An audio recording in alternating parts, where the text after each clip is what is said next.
നമസ്കാരം, ഞാൻ മനോജ് നെടിയാക്കൽ. ഇന്ന് ഉച്ചയ്ക്കത്തെ റബ്ബർ വിലയാണ് ഇപ്പോൾ ഞാൻ ഈ വീഡിയോയിലൂടെ പറയുന്നത്. അതായത് 28/11/2025 വെള്ളിയാഴ്ച ഉച്ചയ്ക്ക് 12 മണിക്കുള്ള റബ്ബർ വില. എന്നാൽ നമുക്ക് ഒട്ടും സമയങ്ങൾ അത് ഉച്ചയ്ക്കത്തെ റബ്ബർ വില നോക്കാം. രാവിലെ റബ്ബർ വില കച്ചവടം ആരംഭിച്ചത് RSS 4 ഒരു കിലോയ്ക്ക് 185 രൂപ 50 പൈസയ്ക്കും RSS 5 ഒരു കിലോയ്ക്ക് 181 രൂപയ്ക്കുമായിരുന്നു. പിന്നെ അതിനുശേഷം വന്ന വിലയാണ് പറയുന്നത്. റബ്ബർ വില കോട്ടയം RSS 4 ഒരു കിലോയ്ക്ക് 185 രൂപ മുതൽ 185 രൂപ 50 പൈസ വരെയും RSS 5 വില ഒരു കിലോയ്ക്ക് 182 രൂപ, ലൂസ് ഒരു കിലോയ്ക്ക് 176 രൂപ, ലോട്ട് ഒരു കിലോയ്ക്ക് 166 രൂപ മുതൽ 171 രൂപ വരെയും, ഒട്ടുപാൽ 75% DRC ഉള്ളതിന് ഒരു കിലോയ്ക്ക് 108 രൂപ 50 പൈസ മുതൽ 113 രൂപ 50 പൈസ വരെയും, ഒട്ടുപാൽ 80% DRC ഉള്ളതിന് ഒരു കിലോയ്ക്ക് 118 രൂപ മുതൽ 122 രൂപ വരെയും, ISNA 20യുടെ വില ഒരു കിലോയ്ക്ക് 164 രൂപ. ഇതാണ് കോട്ടയത്ത് നടക്കുന്ന വില.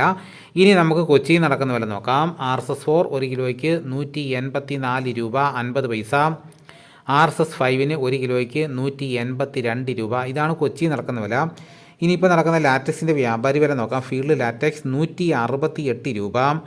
25% DRC ഉള്ള 200 ലിറ്ററോളുന്ന ബാരലിന് 8400 രൂപ.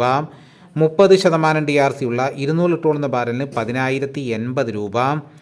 35% DRC ഉള്ള 200 ലിറ്ററോളുന്ന ബാരലിന് 11760 രൂപ. ഇനി നമുക്ക് ഇന്നത്തെ കുരുമുളകിൻ്റെ വില നോക്കാം. ഇന്ന് ഉച്ചയ്ക്ക് വന്ന കുരുമുളകിൻ്റെ വില. കുരുമുളക് ഗാർബിൾഡ് ഒരു കിലോയ്ക്ക് 713 രൂപ. കുരുമുളക് അൺഗാർബിൾഡ് ഒരു കിലോയ്ക്ക് 693 രൂപ. കുരുമുളക് പുതിയത് ഒരു കിലോയ്ക്ക് 683 രൂപ. ഇനി ഇപ്പോൾ നടക്കുന്ന സ്വർണ്ണവില നോക്കാം. സ്വർണ്ണവില നോക്കിക്കഴിഞ്ഞാൽ ഇന്നലെ ഉച്ചയ്ക്കത്തെ വിലയും ഇന്ന് ഉച്ചയ്ക്കത്തെ വിലയും തമ്മിൽ നോക്കുമ്പോൾ 400 രൂപ ഒരു പവൻ്റെ പുറത്ത് കൂടിയിട്ടുണ്ട്. ഇപ്പോൾ വന്ന വില 8 ഗ്രാം ഒരു പവന് 94,200 രൂപയും. 1 ഗ്രാം സ്വർണ്ണത്തിൻ്റെ വില 11,775 രൂപ. ഇതാണ് ഇപ്പോൾ കോട്ടയം കൊച്ചി മാർക്കറ്റിൽ നടക്കുന്ന വിലകൾ. ഇതോടുകൂടി വീഡിയോയുടെ പൂർണ്ണമാകുന്നു. എല്ലാവരും ലൈക്ക് ചെയ്ത് സപ്പോർട്ട് ചെയ്യണം. ആദ്യമായിട്ടാണ് ഈ ചാനൽ കാണുന്നതെങ്കിൽ സബ്സ്ക്രൈബ് ചെയ്യാൻ മറക്കരുത്. നിങ്ങളുടെ അഭിപ്രായങ്ങൾ കമൻറ്റായി രേഖപ്പെടുത്തൂ. മറ്റൊരു വീഡിയോയുമായിട്ട് ഉടനെ എത്താം. എല്ലാവർക്കും എൻ്റെ നന്ദി.